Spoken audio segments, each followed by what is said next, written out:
Баршаңызға сәлем. Бүгінгі видеода алғаш торт пісіріп бастаған кезде бастаушы кондитерге қандай құрал жабдықтар қажет, соны көрсетемін.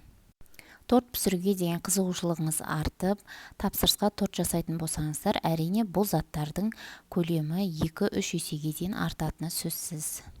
Ең керекті құрал бұл ас үй таразысы. Ешқандай бисквит, ешқандай крем көз мөлшермен жасалуға болмайды. Ол кезде біздің бисквитіміз де шықпай қалуы мүмкін. Немесе торттың құрамы дұрыс болмағаннан тортыңыз көтерілмей қалуы мүмкін. Сондықтан міндетті түрде ас үй таразысын алыңыздар.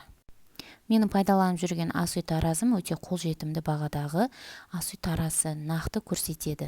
Таразының үстіне ыдысымызды қойып, тара деген батырманы басқан кезде ол таразы бізде ыдыстың салмағын алып тастайды. Осылай затымызды өлшейміз. Екінші керек құрал бұл миксер. Менің пайдаланып жүрген миксерім Bosch фирмасының миксері. 1 жылдан аса пайдаландым. Сенімнен шықты. Тек осы насадкасын ғана пайдаланамын. Бастапқы кезде осы қол миксерінің өзі жеткілікті. Бірден планетарный миксерді алудың қажеті жоқ. Егерде біліміңізді арттырып, үлкен торттарды жасайтын болсаңыз, онда міндетті түрде планетарный миксер қажет.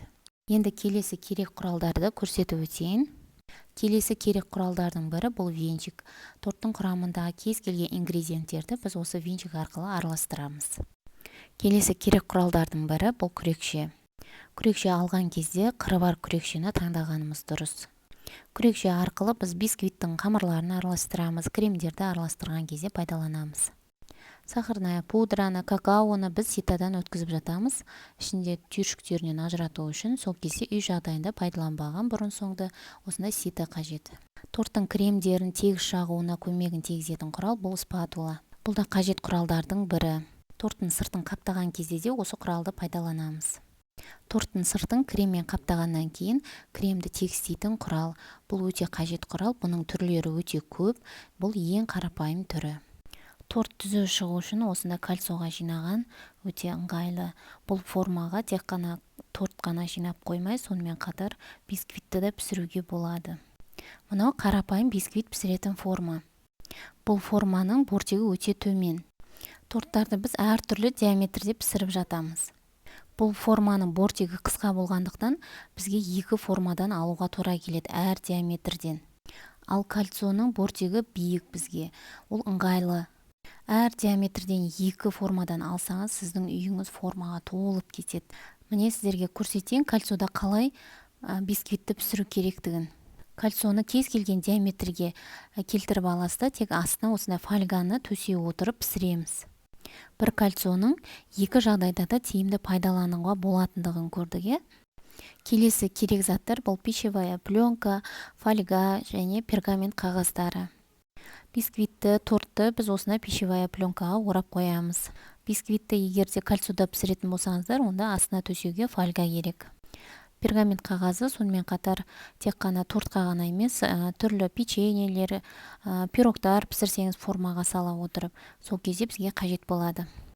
Торттың арасына крем жаққан кезде бізге кондитерлік қап қажет, және тортты қаптаған кезде де осы кондитерлік қапты пайдаланамыз. Бұл кондитерлік қап бір рет қана пайдаланатын кондитерлік қап, сонымен қатар бұл кондитерлік қаптардың көлемдері де әртүрлі болады. Қазір мен сіздерге көрсетейін қалай пайдалану керектігін. Осы кондитерлік қапты ашамызда арасына біз насадкамызды саламыз. Өзімізге капкейк жасаған кезде немесе торттың упипай торттың насадкасын сала отырып, осы кондитерлік қапты пайдаланамыз. Торт жасауды үйреніп, торт жасап бастаған кезде көп насадканы алудың қажеті жоқ.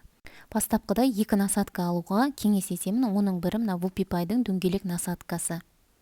Екінші насадка бұл закрытая роза. Осы насадканы открытая роза деген түрі де болады, оны да алсаңыздар болады. Бұл көбіне капкейктің бетіне крем жаққанға пайдаланамыз.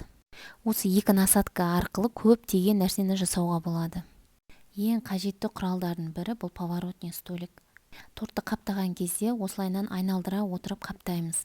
Сол кезде біздің тортымыз тегіс қапталып шығады. Бұның да сапа жағынан түрлері өте көп. Осындай темір түрін бір-ақ рет қымбаттау бағаға алсаңыз, сізге ұзағынан қызмет етеді. Мен осымен видеомды аяқтаймын. Өзімнің бар білетін, өзімнің қолданатын құралдарыммен сіздермен бөлістім деп ойлаймын. Видеоның соңына дейін көргендеріңізге рахмет. Каналға тіркеліп, лайк басып, кез келген комментарий қалдырыңыздар.